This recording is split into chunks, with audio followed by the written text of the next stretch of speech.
नमस्कार। उत्तराखंड एक्सप्रेस के इस वक्त के बुलेटिन के साथ मैं हूं अनुपम। सबसे पहले दुखद खबर आ रही है जम्मू कश्मीर के वैष्णो देवी मंदिर से। बड़ी खबर आ रही है नए साल पर वैष्णो देवी भवन में भगदड़ मची है। भगवान मचे है, 12 श्रद्धालुओं की मौत हुई है। कई श्रद्धालु वहां पर घायल हुए हैं। घायलों को नारायणा अस्पताल में इलाज के लिए भर्ती कराया गया है। भगदड़ के बाद मंदिर की यात्रा को रोक दिया गया। 12 श्रद्धालुओं की मौत की खबर। नए साल के मौके पर भारी भीड़ जुटी जिसके चलते वहां पर भगदड़ मच गई। मृतकों को 2-2 लाख का मुआवजा उनके परिवार वालों को देने के लिए कहा गया है। प्रधानमंत्री नरेंद्र मोदी ने शोक जताया है। मृतकों के परिजनों को 2-2 लाख का मुआवजा और घायलों को 50-50 हजार का मुआवजा देने की बात कही गई है। जो स्टम्पीड भवन के एरिया में रात को हुआ तो उसमें टोटल कोई 12 कैजुअलिटीज़ हुई हैं। तो उसमें से 3 डेड बॉडीज़ अभी अभी हमारे पास पहुंची हैं। 9 पहले की आ गई थी, 3 अभी अभी पहुंची हैं। तो बाकी जो इंजर्ड लोग थे वो श्राइन बोर्ड द्वारा रेस्क्यू ऑपरेशन करके उनको नारायणा हॉस्पिटल में कुछ को शिफ्ट कर दिया गया है और कुछ अभी शिफ्ट कर रहे हैं। जैसे ही मुझे जो 2:45 में मुझे पहली कॉल आई है तो उसी वक्त मैंने अपने पूरे स्टाफ को अलर्ट कर दिया था। हमारी पूरी तैयारी है जहाँ पे। तो जो अभी तक इंजर्ड हमारे पास कोई नहीं पहुँचा है, लेकिन इंजर्ड जितने भी थे वो सारे के सारे उन्होंने नारायणा में शिफ्ट कर दिए हैं डायरेक्टली वहाँ से। इतने ज़्यादा तो रास्ता था नहीं। हर तरफ से आदमी सोचा था कि मैं निकल जाऊँ।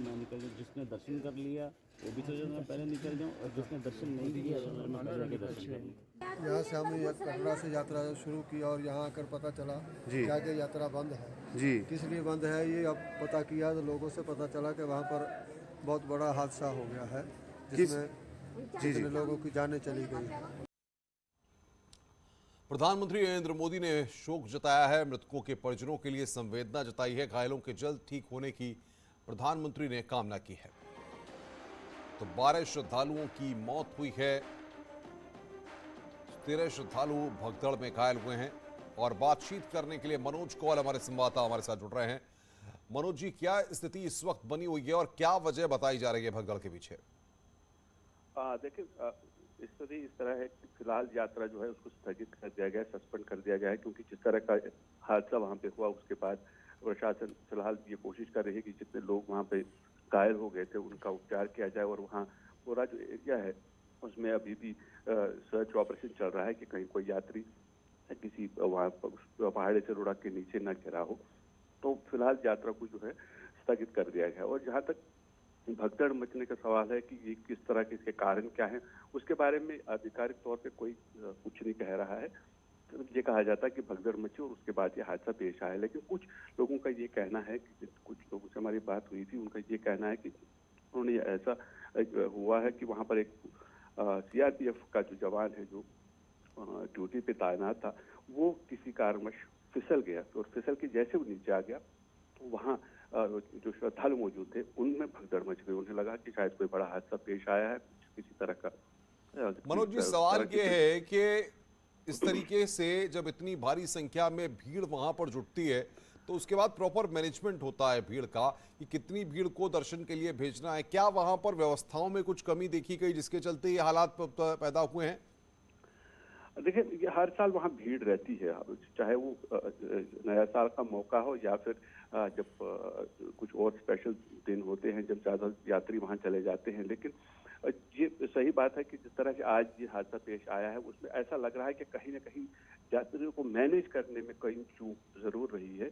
और प्रशासन जो वहाँ का है, श्री माता वैष्णो देवी श्राइन बोर्ड है या फिर बाकी जो पुलिस प्रशासन वहाँ है, शायद वो। फिलहाल कितनी कैजुअलिटीज की आधिकारिक तौर पर पुष्टि हो पाई है? कितने लोग घायल हैं? कहां पर भर्ती कराए गए हैं? कहां पर उनका उपचार हो रहा है? देखिए, फिलहाल जो हमारे पास इंफॉर्मेशन है 12 लोगों की मृत्यु हो गई है। 15 के आसपास जो लोग हैं वो घायल हैं, जो नारायणा हॉस्पिटल ककरियाल में है वहाँ पर उनका इलाज किया जा रहा है। और साथ ही मैं बता दूं कि प्रधानमंत्री ने जो prime ministers national disaster fund है, रिलीफ फंड है, उसमें से हर सिख के परिजनों के लिए 2 लाख रुपए और जो घायल इसमें हुए हैं उनके लिए 50,000 रुपए की राशि देने का ऐलान। क्या पता लग पाया है मृतक कहाँ के रहने वाले हैं, उनके बारे में कोई डिटेल? कुछ ऐसी डिटेल्स है दिल्ली, हरियाणा और पंजाब की से ताल्लुक रखने वाले हैं और जम्मू कश्मीर का एक जो ये है यात्री है उसकी मौत हुई है। हालांकि पूरी तरह से उनकी जो डिटेल्स, बिल्कुल, बहुत बहुत शुक्रिया मनोज जी। वक्त की हमारे पास कमी, आपका बहुत बहुत शुक्रिया बातचीत करने के लिए और तमाम अपडेट्स देने के लिए। मनोज कौल हमारे एडिटर हमारे साथ जुड़े हुए थे जो इस बड़ी खबर पर हमें अपडेट दे रहे थे। आगे बढ़ते हैं। देहरादून से बड़ी खबर है, सरकार की महत्वाकांक्षी योजना का नए साल पर शुभारंभ होगा। सरकारी स्कूल के बच्चों को आज टैबलेट देंगे सीएम पुष्कर धामी। सुबह 10 बजे डीजीआईसी राजपुर स्कूल में एक कार्यक्रम होगा। डीबीटी के जरिए बांटे जाएंगे टैबलेट। पहले फेज में देहरादून में मिलेंगे स्टूडेंट्स को टैबलेट। टैबलेट के लिए हर स्टूडेंट को 12,000 रुपए मिल रहे हैं। तो हर छात्र को मिले हैं 12,000 रुपए। सुबह 10 बजे टैबलेट बांटेंगे। और भारती सकलानी हमारे साथ, हमारी संवाददाता सीधे जुड़ रही हैं। भारती, चुनावी साल में सौगातों की जिस तरीके से बारिश हो रही है, ऐसे में यहां पर यूथ को टारगेट करने के लिए, युवाओं तक संदेश देने के लिए सरकार की ये योजना बड़े कारगर कदम लेकर आ रही है। बिल्कुल, और महत्वाकांक्षी योजना है अनुपम ये सरकार की। और सबसे पहले ये बात हुई थी कि पैसे दिए जाएंगे, लेकिन जब विपक्ष की तरफ से सवाल उठाया गया तो सीएम पुष्कर सिंह धामी ने ये फैसला यहां पर लिया है कि अब डीबीटी के जरिए खातों में पैसा जाएगा और उन बच्चों को ये टैबलेट्स खुद खरीदने होंगे। प्रिंसिपल की हालांकि जिम्मेदारी यहां पर तय की गई है कि वो ये सुनिश्चित करवाएं कि हर स्टूडेंट इससे अपने लिए टैबलेट ले ले, और इसके लिए बाकायदा 12,000 रुपए दिए जा रहे हैं पर स्टूडेंट। आज वो स्टूडेंट्स ने टैबलेट्स अपने लिए खरीद लिए हैं और उसको सीएम पुष्कर सिंह धामी बच्चों को यहां पर बांटेंगे। तो ये एक बड़ा प्रोजेक्ट यहां पर ये कहा जा सकता है, और नया साल का पहला दिन जब स्टूडेंट्स को ये सौगात यहां पर मिलने जा रही है। चुनावी साल है इसलिए लगातार सवाल भी उठे हैं, लेकिन उसका हल ये निकाला गया कि डीबीटी के जरिए खातों में पैसे डाल दिए जाएं। लेकिन भारतीय सवाल यहां पर यह कि जिस तरीके से हम देख रहे हैं सरकार की जो कोशिशें हैं, अब इसके बाद आज के कार्यक्रम में कितने छात्रों को टैबलेट दिए जाएंगे, क्या फिगर्स बताई जा रही हैं और क्या तैयारियां हैं इसको लेकर? देखिए, पहले फेज में देहरादून के स्टूडेंट्स को ये मिलने जा रहे हैं। क्लास 9 to 12 तक के बच्चे हैं जिनको ये टैबलेट्स यहाँ पर देने का सरकार ने प्लान किया है, और इसी स्कूल के बच्चों को सीएम जो है वो डाल रहा है। 80% स्टूडेंट्स की अगर हम बात करें, उनके खातों में पैसा पहुंच चुका है, और अब ये जिम्मेदारी यहाँ पर तय की जा रही है प्रिंसिपल की, स्कूल की, कि उनको बच्चों को ये टैबलेट्स खरीदवाने हैं। और यही कोशिश है कि बोर्ड एग्जाम से पहले सभी बच्चों के पास ये टैबलेट्स पहुंच जाएं और उसके बाद उनके लिए एग्जाम्स के टाइम पर कोई दिक्कतें पेश ना आए। क्योंकि कोरोना काल में हमने देखा किस तरीके से ऑनलाइन स्टडीज पर फोकस यहां पर किया गया, सब कुछ ऑनलाइन यहां पर होता रहा है। तो उसी के बाद ये फैसला यहां पर लिया गया। हालांकि नेटवर्क के इश्यूज जो है वो अभी भी कई जगह पर है, तो उसको भी यहां पर सॉर्ट आउट करना बहुत ज्यादा जरूरी है। आप नजर बना के रखिए, आगे भी हम आपसे अपडेट लेते रहेंगे। भारती सकलानी हमारी संवाददाता इस वक्त की बड़ी खबर पर हमें अपडेट दे रही थी। इधर देहरादून में शुक्रवार को धामी कैबिनेट की बैठक हुई। बैठक में 25 प्रस्ताव रखे गए, जिनमें कई प्रस्ताव के लिए मुख्यमंत्री को अधिकृत किया गया है। कैबिनेट के बड़े फैसलों में अस्पतालों में ओपीडी का शुल्क इस साल नहीं बढ़ाया जाएगा। पुलिस ग्रेड पे के मामले में सीएम को अधिकृत किया गया है। पीआरडी के मामले में भी सीएम को अधिकृत किया गया है। वृद्धा और विधवा पेंशन को 1200 से बढ़ाकर 1400 कर दिया गया है। महिला गेस्ट टीचरों को भी अब मातृत्व अवकाश मिलेगा। राज्य के सभी महाविद्यालयों में हर ब्लॉक के एक इंटर कॉलेज में 214 योग ट्रेनर्स को आउटसोर्स पर लगाने का फैसला किया गया है। हॉस्पिटल्स में जो हर वर्ष 10% जो प्रिस्क्रिप्शन के जो वो फॉर्मेट था, पर्ची जिसे कहते हैं, उसकी जो बढ़ानी वृद्धि की जाती थी, उस वृद्धि किए जाने को स्थगित करने का निर्णय लिया। इसी तरह पुलिस का जो ग्रेड पे का मामला है, इसमें भी कैबिनेट ने मुख्यमंत्री जी को अधिकृत करने का निर्णय लिया है। एक बहुत महत्वपूर्ण निर्णय में सरकार ने, मंत्रिमंडल ने वृद्धावस्था पेंशन और विधवा पेंशन को 1200 से बढ़ा के 1400, वृद्धा और विधवा पेंशन जो 1200 थी उसको 1400 करने का निर्णय लिया। कोविड के बढ़ते खतरे के बीच सीएम धामी ने कोविड वैक्सीनेशन पर मीटिंग बुलाई। मीटिंग में 15 से 18 साल के बच्चों के वैक्सीनेशन पर चर्चा की गई है। 3 जनवरी से बच्चों को वैक्सीन लगाई जाएगी।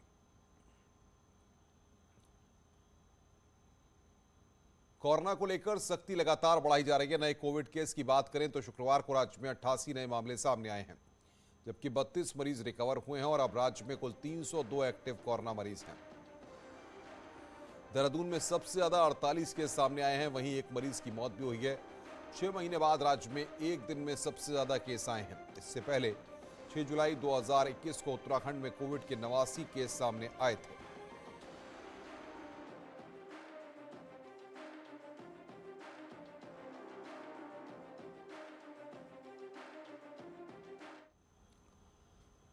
हरिद्वार के ऋषिकुल ऑडिटोरियम में आयोजित हरिद्वार संवाद कार्यक्रम में सीएम धामी भी शामिल हुए। आरएसएस की ओर से आयोजित किए गए कार्यक्रम में स्वामी अवधेशानंद गिरी चिदानंद मुनि समेत तमाम साधु संत इकट्ठा हुए। आजादी के अमृत महोत्सव के तहत आयोजित कार्यक्रम में प्रदेश को और अधिक समृद्ध और श्रेष्ठ बनाने को लेकर चर्चा हुई। इस दौरान सीएम ने कहा कि संवाद कार्यक्रम में सभी क्षेत्रों के लोगों ने अपने विचार सामने रखे हैं। इन सभी विचारों का राज्य हित में इस्तेमाल किया जाएगा। सभी विद्वज्जन यहाँ पर एकत्र हुए और सभी ने यहाँ पर आपस में मंथन किया है, एक संवाद किया है कि कैसे हमारा राज्य आगे बढ़े, कैसे हमारा प्रदेश उन्नति की ओर जाए। उस दिशा में सबके विचार आए हैं और बहुत सारे विचारों को लेकर हम आगे बढ़ रहे हैं। हमने इसको लेकर एक बोधिसत्व कार्यक्रम भी शुरू किया हुआ है, विचारों की श्रृंखलाएं, और आज के इस संवाद कार्यक्रम से बहुत सारी चीज़ें निकलेंगी। उत्तराखंड जीने की प्रेरणा देता है, यहाँ से ऊर्जा देता है और वो एक प्रकार का वह बल जो आत्मबल है। तो मैं कहना चाहता हूँ कि उत्तराखंड एक ऐसा प्रदेश है यहाँ से आत्म सामर्थ्य अथवा आत्म जागरण के संदेश और संवेदनाएं पूरे विश्व भर में प्रसारित किए जा रहे हैं। देहरादून में रायपुर विधानसभा सीट पर बीजेपी संगठन में मची रार थमने का नाम नहीं ले रही है। रायपुर सीट के पार्टी वर्कर्स ने बीजेपी प्रदेश कार्यालय पहुंचकर विधायक उमेश शर्मा काऊ और प्रदेश संगठन के खिलाफ प्रदर्शन कर धरना दिया। आक्रोशित पार्टी वर्कर्स का कहना था कि विधायक के कहने पर पार्टी नेतृत्व में बिना राय मशविरा किए विधानसभा में 3 में से 2 मंडलों में अध्यक्ष होने के बावजूद अचानक कार्यकारी अध्यक्ष नियुक्त कर दिए। उनका कहना था कि विधायक काऊ अपना पैरेलल संगठन चला रहे हैं। कार्यकारी अध्यक्ष बनाए गए दोनों लोग भी कांग्रेस से आए हुए उनके कार्यकर्ता हैं।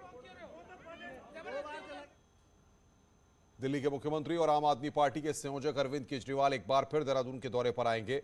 3 जनवरी को केजरीवाल दून पहुंचेंगे और परेड ग्राउंड में जनसभा को संबोधित करेंगे।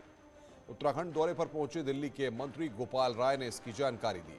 गोपाल राय ने पार्टी पदाधिकारियों के साथ समीक्षा बैठक की और उसमें अगले 45 दिनों की रणनीति पर बातचीत हुई है। आम आदमी पार्टी 11,000 बूथों पर 3 लाख से ज्यादा नव परिवर्तन प्रमुख तैनात करने की तैयारी कर रही है।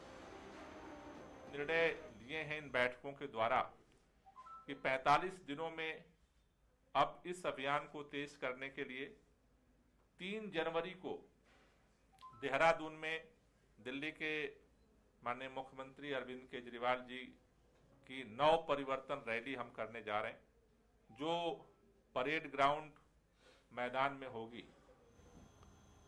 उत्तरकाशी की गंगोत्री विधानसभा में आम आदमी पार्टी नेता अजय कोठियाल ने रैली निकाली और फिर जनसभा को भी संबोधित किया। कोठियाल ने कहा कि आपकी बढ़ती लोकप्रियता से बीजेपी और कांग्रेस में बौखलाहट है और दोनों ही पार्टियां सिर्फ चुनाव के लिए दिखावट कर रही हैं। दोनों के दोनों ना एक फौजी का तरीका कोई ना कोई इस्तेमाल कर रहे हैं। वहाँ से गणेश कोठियाल जी कुछ बोल रहे हैं, कहीं पे विपिन रावत जी का पोस्टर लग रहे हैं, उसमें लिख रहे हैं श्रद्धांजलि और छोटा सा अपना नाम कर दे रहे हैं। तो ये तो ड्रामेबाजी है जो सबसे ज्यादा तो फौजी समझ रहे हैं। और फौज के साथ में क्योंकि जनता में बहुत सारे जो जनता है फौज के तरीकों को जानती है।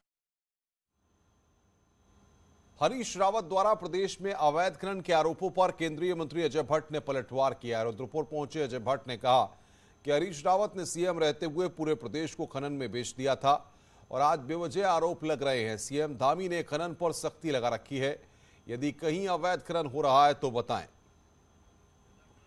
अब मेरे समझ में ये नहीं आ रहा है, जिन्होंने सारा प्रदेश को उस समय खनन में बेच डाला वो आज कैसे आरोप लगा रहे हैं, कहाँ पर हो रहा है। आप आगे आए ना, कहीं पर हो रहा है तो।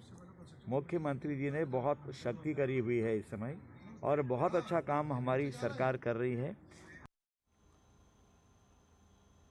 कांग्रेस पार्टी ने पिथौरागढ़ सहकारी बैंक में हो रही भर्तियों में धांधली का आरोप लगाया है। कांग्रेस का कहना है कि सहकारी बैंक में विभिन्न पदों पर हो रही भर्तियों में खुलेआम करप्शन हो रहा है। इससे नाराज कांग्रेस वर्कर ने सरकार का पुतला जलाया। साथ ही कांग्रेस ने चेतावनी दी है कि अगर हो रही धांधली को रोका नहीं गया तो उग्र आंदोलन किया जाएगा। देखिए, सहकारिता विभाग में कई रिक्तियां निकली थी जिनको लेकर बेरोजगार नौजवानों ने पिथौरागढ़ में अपना पर्चा भरा था। उन्होंने साक्षात्कार भी दिया है, लेकिन जिस तरह से फीडबैक आ रहा है यह साफ साफ हो रहा है कि इसमें बड़े स्तर पर भ्रष्टाचार हो रहा है।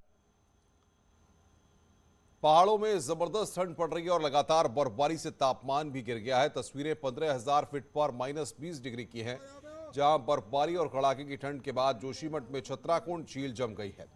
छतराकुंड झील जमने के बाद आईटीबीपी के अधिकारी और जवान स्केटिंग के लिए पहुंच रहे हैं, तो वहीं पर्यटक भी यहां इस झील का आनंद लेने के लिए पहुंच रहे हैं। वहीं कड़ाके की ठंड के बाद औली में भी बनी आर्टिफिशियल झील का पानी जम गया है। लगातार पड़ रही कड़ाके की ठंड से चारों तरफ पानी जमना शुरू हो गया है। झील का पानी अब बर्फ का आकार ले चुका है। चमोली से खबर है, यहां पर जोशीमठ में बर्फबारी के बाद औली रूट पर रोड बंद हो गई थी। रोड पर बर्फ गिरने से खासी फिसलन हो गई थी, जिससे गाड़ियों को दिक्कत हो रही थी। यहां तक कि आईटीबीपी और सेना की गाड़ियां भी रास्ते में फंसी हुई थी। इसके बाद जोशीमठ के एसडीएम कुमकुम जोशी ने तुरंत ही सड़क पर नमक के छिड़काव के आदेश दिए और बर्फ साफ करने के सख्त निर्देश दिए हैं।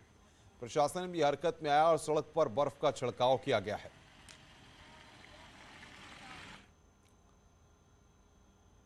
खबरें और भी हैं, फिलहाल एक ब्रेक के लिए, ब्रेक के बाद जल्द हाजिर होते हैं।